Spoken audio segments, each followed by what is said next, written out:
शी? आता लैला मजनू मध्ये काय शी आहे? अरे वर्षानुवर्ष ते फक्त एकाच जोडीदाराबरोबर राहिले. माझे आतापर्यंत कमीत कमी 15 तरी बॉयफ्रेंड झाले असतील. नाही, माझं आपलं प्रमिरा, राणी, शेवंता, सलमा, वैजू आणि शेवटची वासंती वडगावकरी. बस? आठवड्याला 7च दिवस आहेत ना. म्हणजे माझा अनुभव तुझ्यापेक्षा नक्कीच जास्त आहे. मग तुझ्या अनुभव प्रेमाच्या सिद्धांतानं आणि भोगाच्या गुरुत्वाकर्षणानं माझ्या अंतर्मनाच्या ध्रुवाचा तारा आढळ करशील का ग? काय नवकवी आहेस की काय? नाही नाही, मी नवकाव्यवीर नाही, पण तुझ्यासारखी नव्या विचाराची पोरगी मला भेटली ना की मला नवकाव्याच्या काळा सुरू होतात. विचार म्हणतो, तुझं नाव काय ग? मनी. मी मांजराबद्दल नाही, तुझ्या नावाबद्दल विचारलं.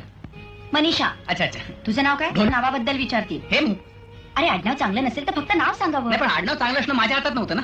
वडील काय करतात? नाही, वडिलांच्या हातात नव्हतं. अरे मी काम धंदा विचारते. अच्छा अच्छा. कोळसे पेटवतात, कोळसे विकतात. लाकडाची वखार आहे आमची. चल निघूया, पुन्हा भेटू. अरे पुढचा काय अंदाज येत नाही, एकदम सुपरफास्ट दिसते. बहुतेक आमच्या लाकडाच्या वगैरेचा सगळा कोळसा करून टाकणार.